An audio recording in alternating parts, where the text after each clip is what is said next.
Okay, my friends, before I throw out this old RO system, I thought I would make a video to explain to the general public and potential users of RO system all they ever wanted to know about the physics and technical aspects of reverse osmosis when applied to domestic water systems that the consumer can purchase. Okay, so this is going to be an instructional video walking you through the RO system and what you need to know to set up and maintain your RO system. Now over here we're looking at the filters that came out of it, and you see there the whitish looking one. Actually it's a bit discolored from mud and sediment. That is your incoming sediment filter. Then we pass it through two carbon block filters. Those are the two to the left with the blue ends. And then finally there is our reverse osmosis membrane sitting in the daylight. And that is the primary system that we have. There's only one other filter that's contained in this unit. That's this granulated activated carbon filter, or GAC filter here, which comes in its own housing. So when you change the filter, you essentially throw out the entire housing and get a new one. So we start at the input. This entrance here that I'm showing you in the video is where the incoming feed water comes from. Obviously a little tube would run from this to your under-counter switch, shall we say valve, that will turn off the water so you can service the system.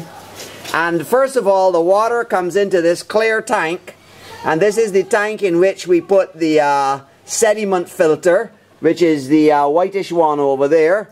And then it comes out through the sediment filter and goes into the two carbon block filters, because we want to make sure that all the chlorine is removed from the water before we reach the membrane, because the reverse osmosis membrane will be destroyed by chlorine. So you have to get every little bit of chlorine out of it before you send the water. So just for safety, we have those two carbon block filters, the ones on the left there with the blue ends. So the water passes through the two of those and it comes out here in this white tube that I'm marking here with my finger. Now when it comes out here now, it goes to a valve. We're looking at a valve system here that has two separate sections. That's why it has input, output and input, output. Okay? So what the purpose of this valve is that I'm playing with here with my fingers, what the purpose of this valve is, it's to equalize the pressure in the tank with the incoming water pressure, and therefore regulate the amount of flow of water through the system. So the feed water goes through one section, and the output water from that senses the pressure in the tank goes through the other one. Here is the tank that we're speaking about. It's a normal pressure tank, which I will explain in a moment, but that contains all the water. Since the reverse osmosis is a very slow process, you need to have some water stored in this tank over time, which you can use from your faucet as you drink your water. So what this tank does, it has a bladder inside, and it contains compressed air, which puts a pressure, exerts a pressure on the bladder, which you have to overcome, the water has to overcome in order to fill the bladder in the tank.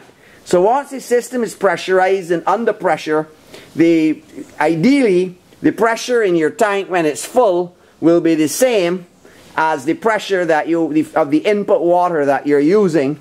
And when the pressures are the same, this diaphragm here in this switch will shut off the incoming water altogether. Then as you use from the tank, the pressure in the outgoing line will drop below the pressure of the incoming water, which will open the valve to allow incoming water to reach your membrane. Okay? So that's the purpose of this thing. It's two things which I've explained, and it essentially functions like a switch to turn on and off the incoming water. And it has a diaphragm that senses the pressure between the two sections and switches from one to the other to allow the feed water to come in. Okay, so now here we have and I'm going to show, hold on to it. Here we have the output line, which is coming out of the switch and going into the input of your membrane holding tank. Okay, so look at this little thing here. This is what you unscrew and you put your membrane in. So we're looking at our membrane container here from a slightly different angle, and the water goes through our reverse osmosis membrane, and at this end we have two exits, one for the purified water and one for the wastewater. As you probably know by now, osmosis is a very wasteful system. It wastes maybe about 9 or 10 times the amount of water that you actually get from the purified water. And so the pure water coming out here is the one that goes through to the tank. So this would be used in the sensing switch to sense the pressure in the tank. Now of course it has a backflow protector, so the water can only flow one way, out of the membrane and into the switch, and then it comes out and it goes up here to this T, which we'll explain in a moment. But getting back to the wastewater connection, on the wastewater connection, which is the bottom one here, which I'm pointing to with my finger, and this one is not connected to anything right now, but this goes through a check valve, a one-way valve, into your waste pipe. Usually the wastewater pipe from your kitchen sink or whatever. And the valve is just once again to protect from a backflow from the waste pipe back up through the thing, and ensure that stuff only comes out of these two and nothing goes backwards. So I had an external back valve just as an extra precaution, and it went through a black tubing to the wastewater. You can put a valve inside of here too, because they have inline valves that fit within the thing, small super valves. But I just had an external one as an extra precaution to make sure that there was no backflow. Okay, so that's the wastewater. This here is the clean water that's going into the system. Now let's look at the T. Here is the T sitting at the input to our gap filter, or final filter stage on top. This is the water that's coming from the RO membrane through the switch, and it has two ways to go here. It goes into the tank, or it goes out through the gap filter and out through the pipe through your dispenser.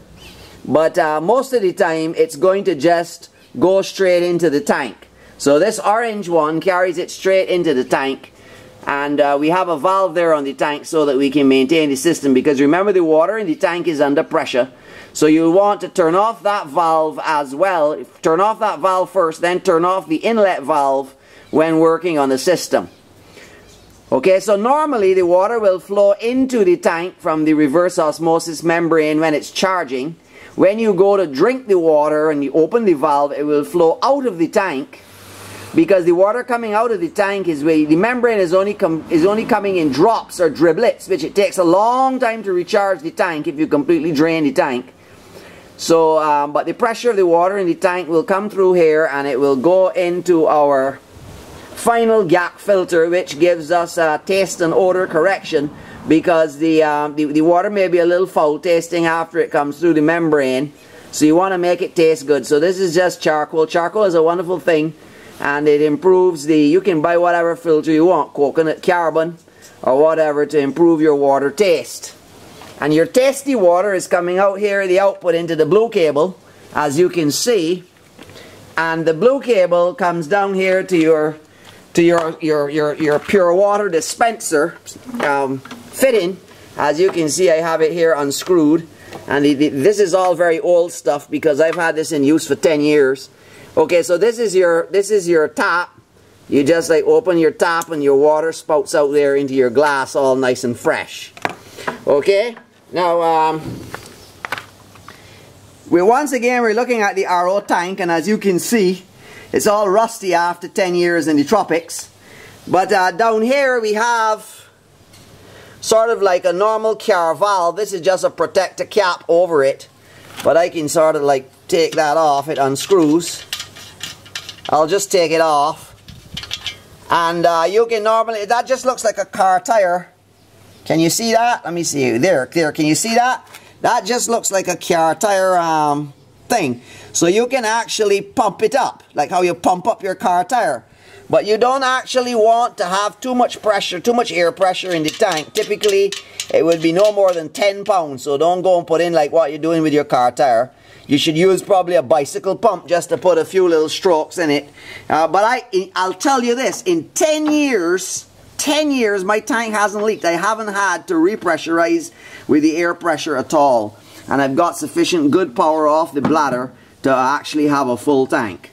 So the air presses on the bladder, like I said before, which keeps the pressure on the water.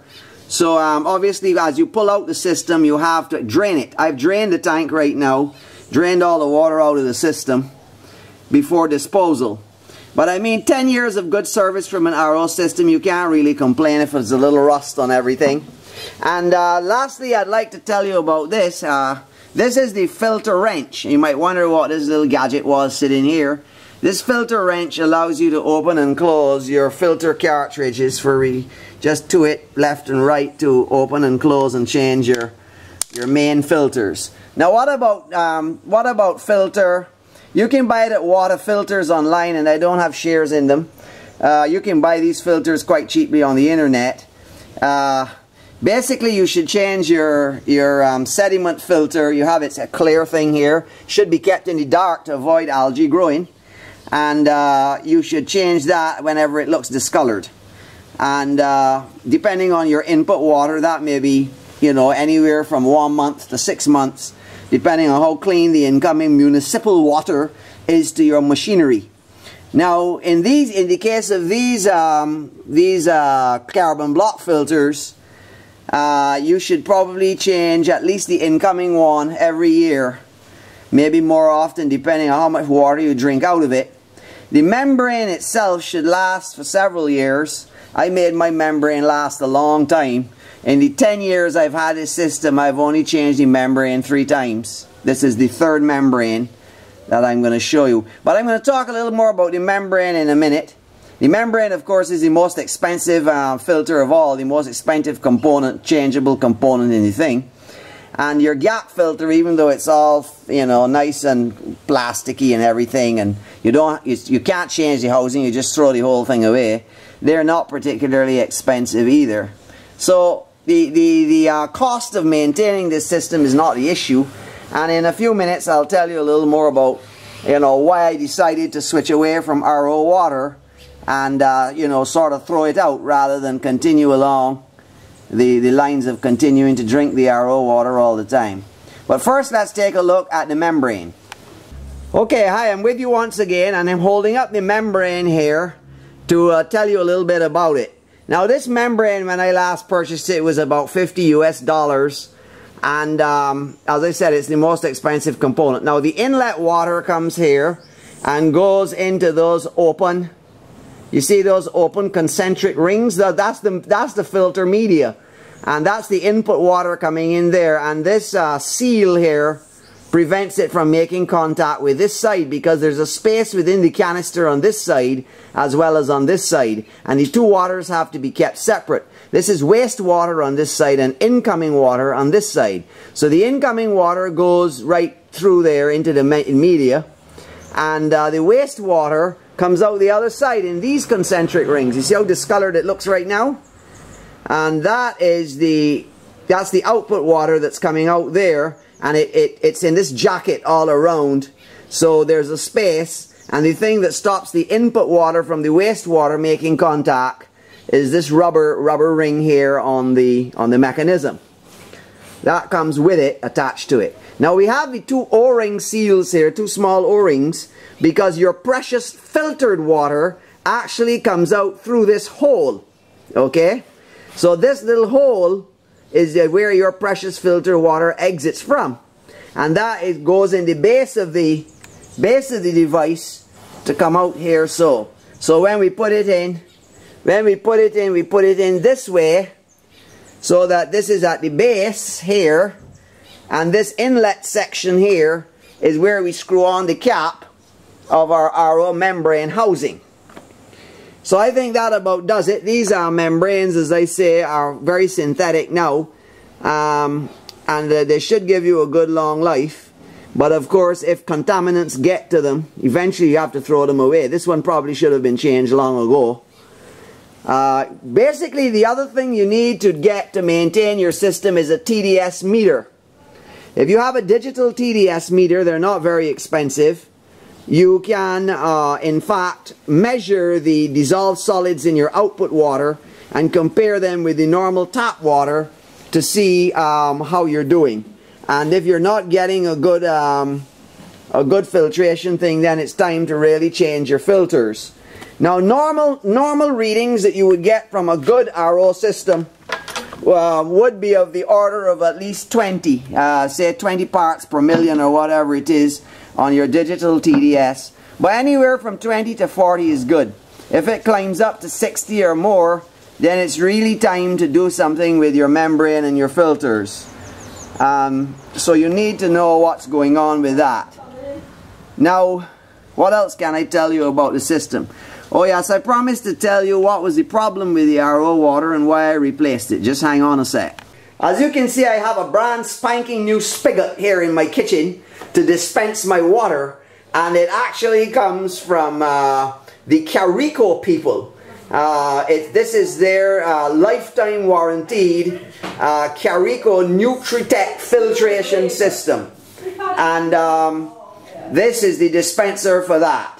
Now, the Carico system is a multimedia filtration mechanism where it gives you, it's basically a lifetime product, and the only thing you have to change is the filter once a year, and it only has one multimedia filter. Now, obviously, multimedia filters are going to be way more expensive than any of these reverse osmosis filters at all could ever be. But the multimedia filter, it contains a number of stages, ceramic and carbon and so forth. And even though it doesn't render as pure water as you will get from the RO system, the big question you have to ask yourself is, should you really be drinking pure water at all? I mean, until the age of science and technology, nobody ever drank anything approaching pure water. The natives used to drink out of streams and lakes and different things, and you might say to me, oh well, the world is far more contaminated today than it ever was before the whole history of the human race. And that's true. I'm not denying that fact.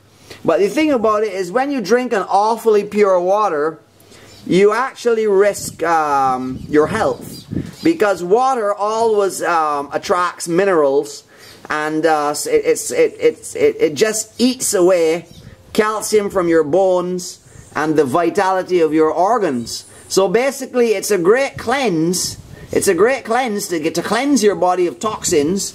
But after a while, unless you're really taking a lot of multivitamins and taking a lot of calcium and other minerals from other sources, you may begin to get the effects of having some deficiencies in your body as a result of continuous consumption of this ultra pure water. And therefore, what I'm trying to say is that it probably is not a good idea to go with the RO, and I went with the multimedia filtration because it removed the biggest complaints I had with my water and still left in the calcium and the minerals and so forth. Of course, a Tds meter is useless when dealing with a filter, because since it doesn't take out everything like the RO, the TDS reading on your input water and your output water are going to be pretty much the same. TDS, by the way, stands for total dissolved solids. So you might get a little difference between the output and the input waters, but definitely not as much as you would. No, and most of the time they're quite similar with that. So that's not, it's a different kind of system, and you just have to rely on it to take out things like chlorine and any other leads and calcium, leads and heavy metals. But there's not usually so many heavy metals in your water anyway, as people might believe, because even the Municipal Water Authority is concerned about that as well. So, you know, it's up to you now to decide what you want to do. But I realized that the maintenance on this RO system is considerably more. You have to be changing things at least 2 or 3 times a year and monitoring stuff and so on. There's more to go wrong with it than in the Carico product. The Carico product, you just put it in and forget about it, change a filter once a year and be done with it. And the best thing about it is the water tastes great. That's the last point I was going to make. RO water doesn't taste that delightful. It has a slightly acidic taste. Apparently the membrane, for reasons that a lot of people haven't even been able to figure out yet, results in a slightly acidic water, with the pH value of the water coming out of the RO system is acidic. And many people believe that that acidic water is not good for your body anyway. So if you get that slight acid tasting water may not be quite what you want. It's a hell of a lot better than drinking chlorine, but you know, it might not be the perfect thing for you. So you know, you need to check this out. At the end of the day, you need a great tasting water, because if it don't taste great, you're not going to drink it, and your body needs a lot of water. So I hope you have a terrific day and you make a wise water choice. And thank you for joining us. Please be sure to subscribe to the Stephen Mendes channel, and we'll see you soon again.